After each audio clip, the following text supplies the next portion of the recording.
Ayan guys, ngayon naman ay nung ah, Saturday ay nagpunta ako sa farm at nakita ko na talagang yung tubig ay mataas na siya. Kaya ginawa namin ng paraan na magkabili ng net.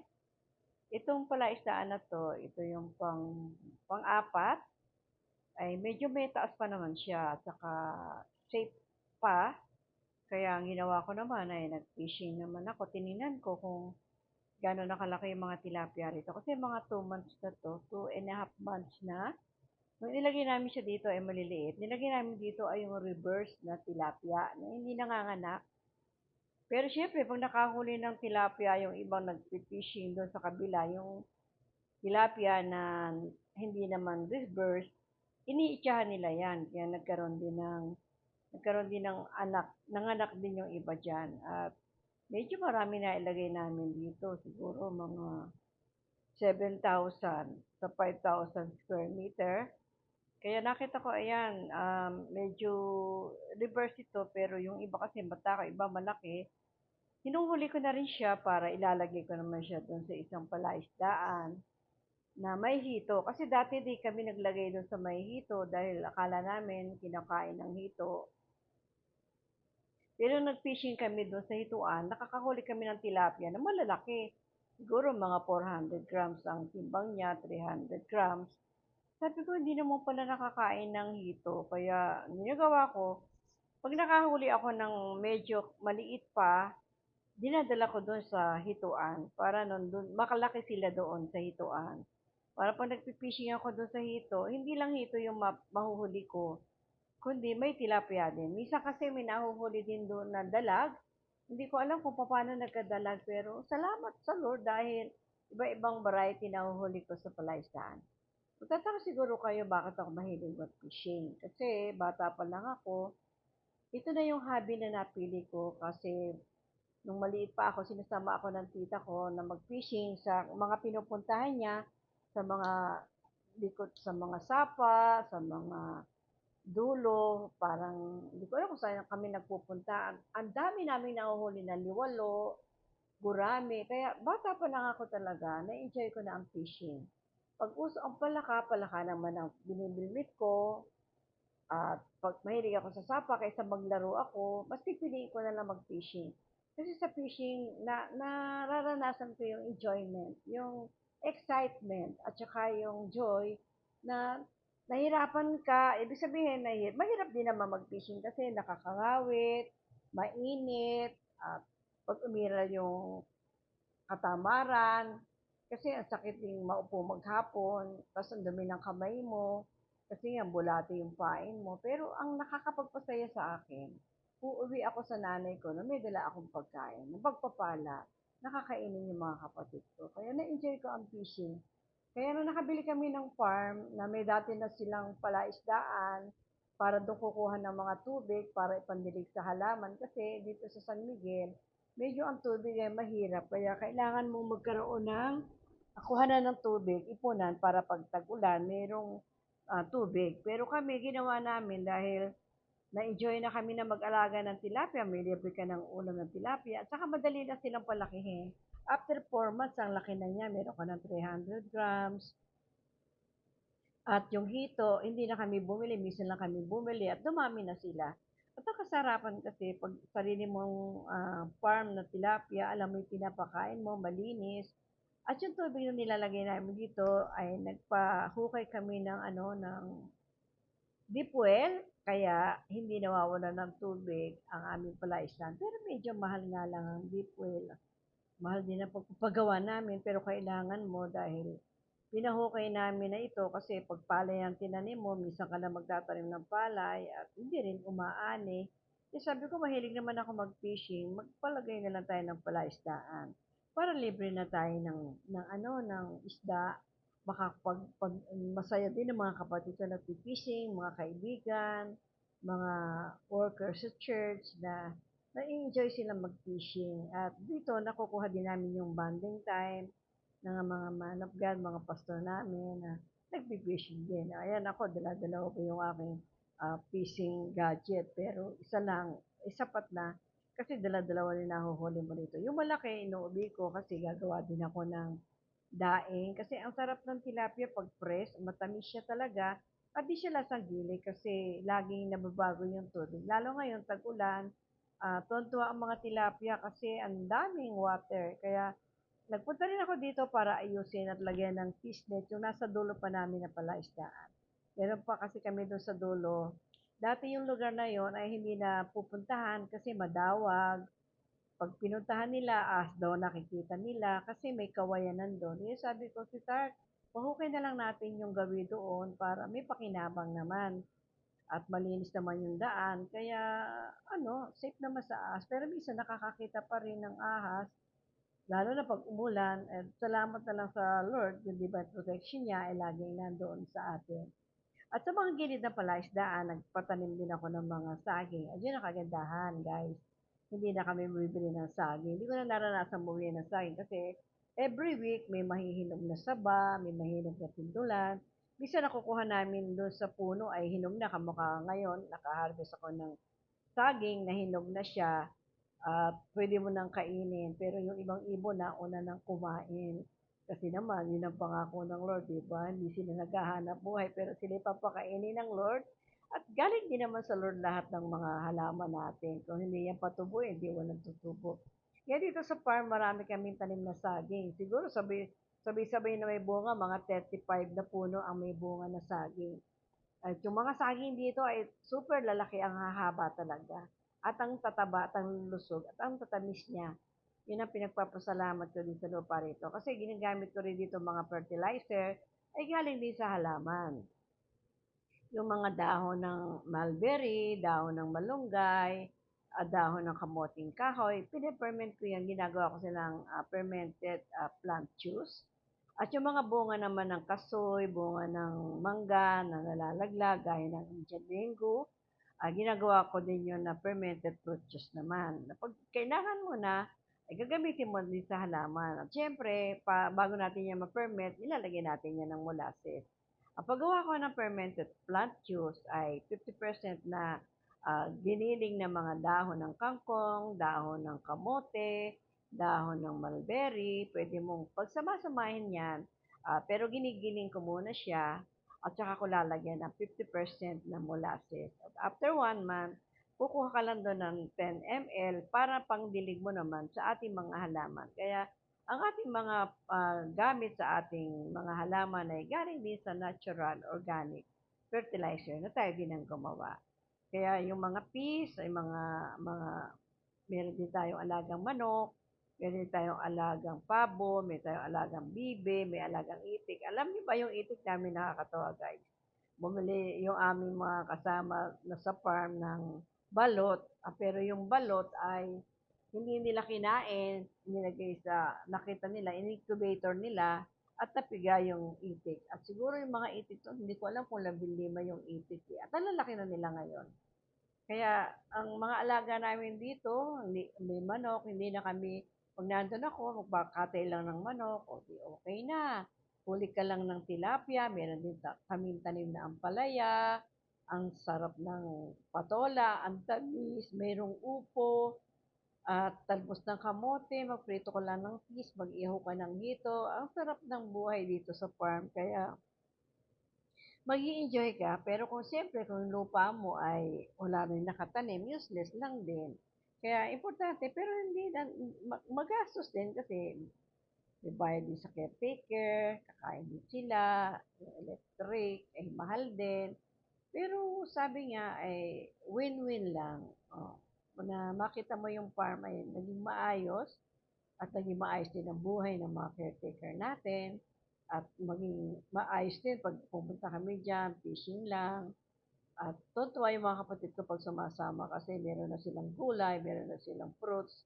At nakakatawa yung mga dragon fruits to talaga, namunga na sila lahat. Every week, nakaka-harvest ako doon, minsan 30, minsan 50, siguro 4 na harvest na nagawa ko sa dragon fruit. At napakatamis ng bunga ng dragon fruit. Kakaiba doon sa mga nabibili dragon fruit sa palengke na 120 or 180 pesos per kilo. Pero yung tanim namin na dragon fruit ay super tamis talaga. Pulang-pula pa ang kulay niya. Pero alam niyo ba na pinulot lang namin sa kalsada yung mga dragon fruits na yun? Yung mga tao na pinapatay yung kanilang dragon fruits dahil hindi namumunga, hinihingi na lang ng asawa ko. Kaya pagdating namin sa farm, ipupunla niya yon at pinaayos niya yung mga nagpagawa siya ng bato, nilagay niya ng bakal, doon kumapit yung mga dragon fruit. At after 8 months, namunga na yung dragon fruit. Alam niyo ba na hindi mamumunga ang dragon fruits kung hindi niyo yan ipoproning. Every week, pinoproning ko yon. Inaalis ko yung mga bagong iba't ibang sanga, puputulin yung dulo, at yun, magkakaroon na siya ng bunga. At syempre, alaga rin sa fertilizer. Nilalagyan namin yun ng mga dahon ng saging, at tae ng manok, tae ng kalabaw, at, at yung mga fermented fruit juice, fermented plant juice. Gumagawa din ako ng amino acid, lactic acid.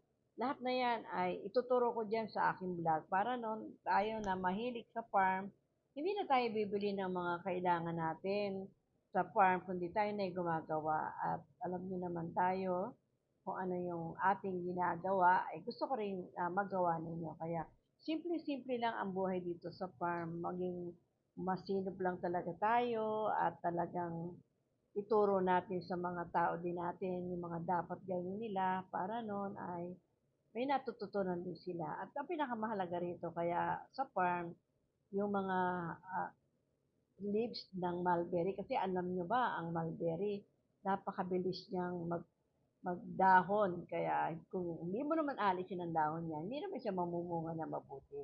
Kaya weekly, kinukuha namin yung mga dahon. Yung iba dinadry ko para gawing tea. At syempre, ginagamit ko rin sa aking herbal, sa aking mga soap making, sa aking skincare serum. Ang peg ko kasi ay farm to your skin na talagang walang fertilizer na insecticide at ang kaganda pa rito, wala talagang pollution kasi nasa kagilagitnaan kami ng bukiri na walang alikabok talaga at walang mga usok ng mga sasakyan. Kaya ang ganda talaga sa farm. Yan ang pinagpapasalamat ko dahil pinakiraman kami ng Lord ng 2 hectares lang to. Medyo maliit dahil marami na rin itong puno at siksikan na rin, pero may tanim kaming avocado. 3 years pa lang yung avocado, hindi pa namumunga. Yung mga dahon, inalisan ko na lang sila ng dahon. At meron din kaming guebano, pero bata pa rin, hindi pa rin siya namumunga. Meron din kaming, yung bignay. Namunga yung bignay, pero guys, yung isang bignay ay lalaki. Pero alam niyo naman, yung lalaking bignay, ay masarap maging tea yun. Kaya hindi ko rin pinapatay. Dahil sabi ko, kailangan ko yung dahon niya. Pero meron din babae na big night.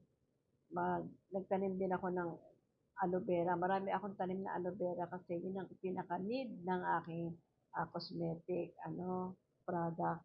Lalo na sa hair grower, sa whitening, skincare. Kaya lahat ng bagay na nakatanim sa farm, ay talagang pinag-isipan muna namin na yung kailangan natin at pinakamadami din ay ang malunggay. Dahil alam nyo ba ang malunggay ay napakaraming health benefits, rich in antioxidant ang malunggay. At talagang napakadali niyang itanim. Nagtanim ako ng mga buto niya, siguro mga 200 pieces at tumubo na siya, nakatanim na siya. At alam niyo naman pagka soap making ay kailangan din natin ng papaya dahil ito ay whitening. Kaya marami din akong tanim na papaya, siguro 150 yung itinanim ko na papaya para noon yung bunga niya ay mapakinabangan, yung mga dahon niya napapakinabangan, mapababae ang mapalalaki na papaya ay pinapakinabangan natin. Kaya napaka-importante talaga sa atin ng mga leaves, dahon ng mulberry, dahon ng guebano, lemon. Napakarami ko rin tanim na lemon kasi sa seed nagsimula. Wala pa akong farm, nagtanim na ako ng maraming puno na hindi na ako bibili. Pero hindi pa rin namumunga hanggang ngayon yung lemon ko. Siguro yung lemon ko mga 4 years na. Pero ngayong year na to mamumunga na yun dahil sususugan ko na ng paglalagay ng fermented fruit juice.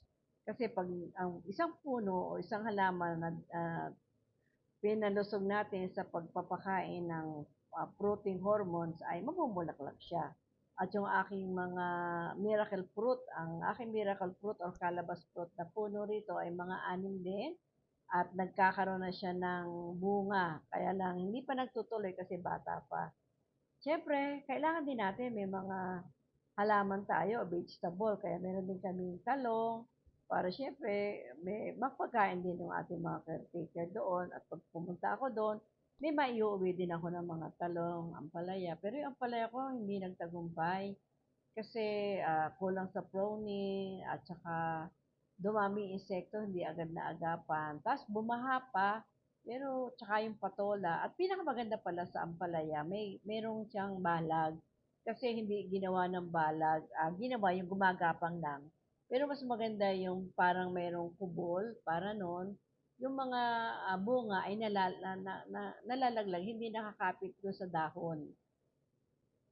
Kaya hindi nakakagat ng insekto. Pero next time, talagang gano'n, first time. Yung mga sili ko din, naka-harvest na ako siguro 3 harvest. Yung siling panigang, siling labuyo, yung bell pepper, ngayon pa lang nasisimulan, bata pa siya. Pero importante pala sa lahat ng mga vegetable ay alaga sa pruning. Kaya yun lang. Kasi tuwing pupunta ako ron, hindi ko sila naasikaso yung mga sili. Pero yung talong ay laging naagapan ko yan. Kaya ang dami naging sanga, ang dami naging bunga. Pang-apat na harvest ko na yung talong. Kaya enjoy ang aking family sa mga sariwang vegetable na tanim namin dito sa farm. Kaya ito, maghapon ako nag-fishing pero wala akong kapaguran kahit yung aking kamay ay punong-puno ng mga dumi, pero happy talaga. Hindi ko alam anong excitement ang nagagawa ng fishing sa buhay ko. Pero nalalaman niya ng lahat na nagpi-fishing na happy-happy talaga ang pagpi-fishing. Kaya sa panahon ng tag-ulan, talagang alaga natin ang ating mga halaman at kung dito ko tinanim yung mga halaman sa taas na to, hindi matutuyo. Kaya next, alam ko na ang dapat gawin kung saan itatanim. May mga tanim din ako, mga rosel, at ang tataba ng aking mga rosel kasi naalagaan ko sila sa prony. Dito ko itatanim sa bahay ko sa Malolos yung mga binhi. Dadalhin ko sa farm pag malalaki na at aalagaan nila doon. At sinasabihan ko yung mga nagbabantay na huwag hayaang mamunga kasi minsan pinagtanim ko sila na sila nagtanim. Tuwan-tuwa sila dahil may bunga na raw yung rosel. Abay, ang naging bunga lang naman ng rosel ay 6 na piraso. Kasi ang bata pa niya may bunga na. Kaya hindi pwede ka ako ah, na ipagpatuloy ang bunga niya kasi sayang lang. Kasi pag namunga na ang rosel, isang harvest lang ang rosel at mamamatay na siya. Kaya yun, ngayon ang taba-taba at ang lago-lago at wala pa siya bulaklak dahil hindi ko pa siya ini-sprayan ng protein hormones, plant hormones ang inilalagay ko sa kanya, yung pamparami ng ugat, pampalago ng dahon. Importante kasi alam din natin yung mga nilalagay natin sa ating mga halaman. Lalo na yung kalpos, napaka-importante niya sa mga halaman. Kaya yung mga pinagbablatan ng itlog, ayan ay aking ginigiling, binubusa, at saka nilalagyan natin ng vinegar. Mas magandang ilagay din natin. Pwede rin yung mga nabibiling vinegar sa palengke, pero mas maganda kung ilalagay natin ay mga fermented vinegar din, nagawa din natin. Galing sa mangga, vinegar, galing sa saging na vinegar. Kasi minsan pag sobrang harvest ng saging, lalo na yung saging na sa Mariano, yung malambot, hindi naman gustong kainin ng tao, pwede yung gawing ketchup, pero sabi ko, mas ginagawang vinegar kasi makatas siya. Kaya yun ang ginagamit ko sa aking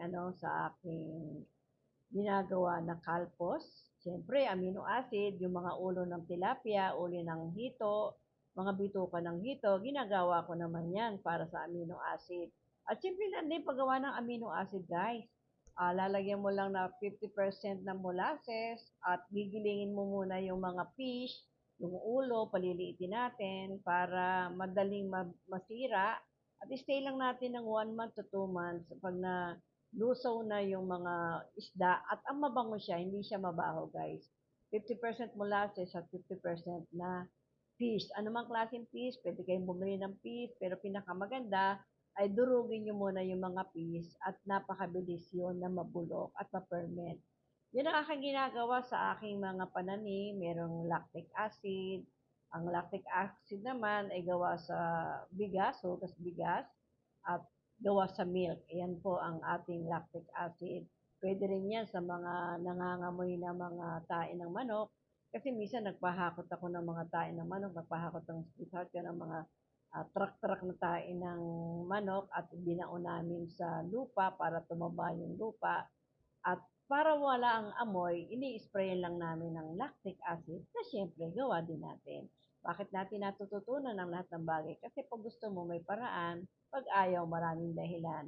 Kasi bibili pa ako ng lactic acid, ng amino acid, at ng FFG, FPG. Napakamahal po niyan kung bibili natin. At kaya, kaya tayo na ang gagawa ng sarili nating mga gamit para sa ating farm pang-spray sa mangga. Kasi marami din kami mangga dito. Pero yung ibang Indian mango namin, ini-eliminate ko na yung 4 na puno at ginawa naming kahoy at panggatong. Kasi nga, lahat ng halaman sa gilid ay walang maibunga, pero napakataas kasi niya, hindi rin nakukuha yung mga bunga, nalalaglag lang at nasisira. Kaya sabi ko, ito pinakamaganda, alisin na lang natin ang puno at mapakinabangan para yung lupa maraming maitanim. At yun, nagkaisa kami mag-asawa. At ngayon, lahat ng nasa ilalim na yon ay nabuhay na sila lahat. At mas napakinabangan kasi hindi talaga magamit dahil nasisilong sa laki talaga ng Indian mango. Eh alam niyo naman, Indian mango, ang presyo niya ay pinapamigay na nga lang, hindi nga pinupulot. Kaya kailangan ay gawa ng paraan. Ganun lang. Huwag gawa natin ng paraan yung mga bagay sa farm na hindi natin napapakinabangan. At mahilig din po ako kasi umikot. Yung 2 hectares na yun, tuwing pupunta ako, ay iniikutan ko po lahat yun. Nakikita ko yung bakod na may sira, dumadaan na pala ibang tao, hindi pa natin nalalaman. At ayun, kaya ayusin nila yung mga sira. Pero kung wala tayong pakialam sa lahat ng bagay na meron tayo, eh mahirap po yun. Kaya yun ang hilig ko. Ikot muna ako pag maga. Ang gising ko pag nandito ako, mga 5 p.m., 5 a.m. at mag-aalis na ako ng mga dahon. Minsan magpi-fishing naman ako, ikutan ko lahat ng mga tanim. Kaya yung dragon fruit ay namunga ng maganda kasi alaga yun sa pruning. Para noon ay may ma-harvest tayo. At ngayon magtatanim ulit kami ng mga bagong dragon fruits dahil nakita ng sweetheart ko na napakaganda pala alagaan ng dragon fruit na hindi naman masyadong high maintenance siya. Simple lang, kailangan lang. Pero masakit siyang makatusok, kaya kailangan talaga ay kumpleto ka ng accessories, may gloves ka, meron kang pantalon, meron kang bota, meron kang cutter. Yun ang kailangan natin. Pag pumunta tayo ng farm ay kailangan natin ng mga ganong gamit. Kaya happy farming sa bawat isa at mag-enjoy po tayo sa lahat ng blessing na binibigay sa atin ng Panginoon. And to God be all the glory. Please like and comment and share. And kung ano yung gusto ninyong malaman, tanungin niyo lang pa ako. Mag-message na po kayo at bibigay ko sa inyo kung paano gumawa ng lactic acid, amino acid, calpos, FFG, at fermented fruit juice, fermented plant juice. God bless you and more blessings to all of us.